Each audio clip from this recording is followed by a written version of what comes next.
Morning Jaya TV நேயர்களுக்கு வணக்கம். Jaya TV வழங்கும் கமகம சமையல்ல இன்னைக்கு நம்ம பார்க்க போற டிஷ் ஒரு சூப்பரான ஸ்வீட் டிஷ். இதுக்கு பேரு மக்கானா லட்டு.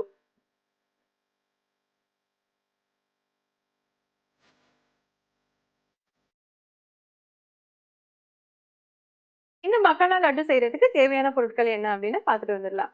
மக்கானா லட்டு செய்ய தேவையான பொருட்கள்: மக்கானா 250 கிராம், வெல்லம் தேவையான அளவு, வேர்க்கடலை 1 கப், ஏலக்காய் 2, நெய் தேவையான அளவு. மக்கானா லட்டு செய்யறதுக்கு தேவையான பொருட்கள்லாம் பார்த்தீங்க. இப்போ எப்படி பண்ணலான்னு பார்க்கலாம். நிறைய பேருக்கு மக்கானானா என்னன்னு கூட தெரியாம இருக்கலாம். ஒண்ணுமே இல்லை, இது வந்து தமிழ்ல தாமரையோட விதைன்னு சொல்லுவாங்க. இப்போ வந்து ரொம்ப காமனா எல்லா டிபார்ட்மெண்ட் ஸ்டோர்லயும் கிடைக்குது. இதே மாதிரி இருக்கும், கொஞ்சம் ஒயிட்டா இருக்கும். நம்ம வந்து நல்லா ஃப்ரை பண்ணி இந்த மாதிரி வச்சிருக்கோம். பார்த்தீங்கன்னா இந்த மாதிரி கிறிஸ்பியா அப்படியே உடையிற மாதிரி நம்ம ஃப்ரை பண்ணணும். நீங்க பேக்கெட் வாங்கும்போது இப்படி இருக்காது, பாப்கார்ன்லாம் இருக்கும் இல்லையா, அந்த மாதிரி இருக்கும். நம்ம நல்லா ஃப்ரை பண்ணதுக்கப்புறம் இந்த மாதிரி கிறிஸ்பி ஆகிடும். இப்படி கிறிஸ்பி ஆனதுக்கு அப்புறமா நம்ம வந்து மிக்ஸி ஜார்ல போட போறோம். அது கூடவே சேர்த்து நம்ம வந்து வேர்க்கடலை, வேர்க்கடலை ஒரு 2 ஏலக்காய்,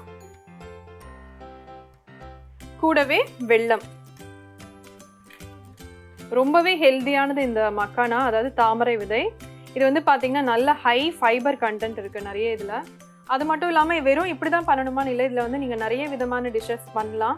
எப்படின்னு பார்த்தீங்கன்னா நம்ம இந்த மீல் மேக்கர் சொல்லுவோம் இல்லையா, அந்த மாதிரி தான் இதுவும். இதில் வந்து நீங்கள் கிரேவி பண்ணலாம், இல்லை இந்த மாதிரி லட்டு பண்ணி வச்சு குழந்தைங்களுக்கு கொடுத்தீங்கன்னா ரொம்பவே நல்லது. அது மட்டும் இல்லாமல் டயட்டில் இருக்கிறவங்க இந்த லட்டு வந்து நிறைய சாப்பிட்டுக்கலாம். ஏன்னா இதில் வந்து நிறைய ஃபைபர் இருக்குது, கேலரிஸ் வந்து ரொம்ப கம்மி. ஸோ இப்போ பார்த்தீங்கன்னா நம்ம வந்து எல்லாம் ரெடி பண்ணியாச்சு. இப்போ இதை ஒரு மிக்ஸி ஜாருக்கு மாற்றி அரைச்சி எடுத்துகிட்டு வந்துடலாம்.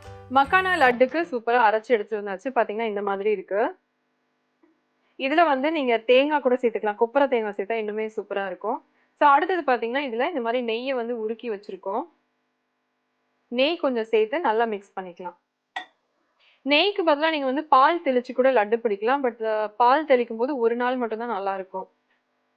இப்போ நெய் தெளிச்சிங்கன்னா பார்த்தீங்கன்னா எப்படியும் இது வந்து ஒரு 15 நாளைக்கு நீங்கள் ஸ்டோர் பண்ணி பசங்களுக்கு கொடுக்கலாம். இப்போ ஃபஸ்ட்டு கொஞ்சமாக நெய் சேர்த்து நல்லா மிக்ஸ் பண்ணிடலாம்.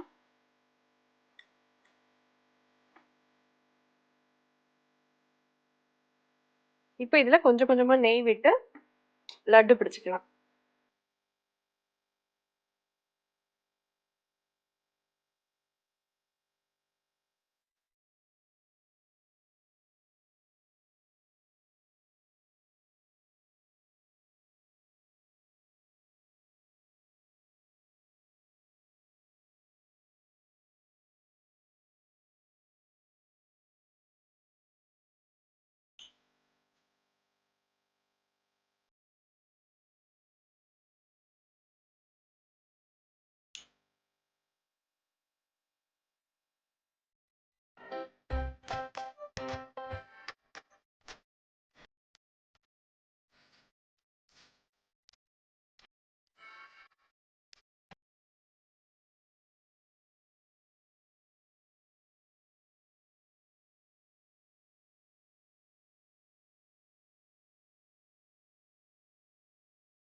ஹெல்தியான டேஸ்டியான மக்கானா லட்டு எப்படி பண்றதுன்னு பாத்தீங்க. கண்டிப்பா உங்க எல்லாருக்கும் பிடிச்சிருக்கும். ட்ரை பண்ணி பாருங்க.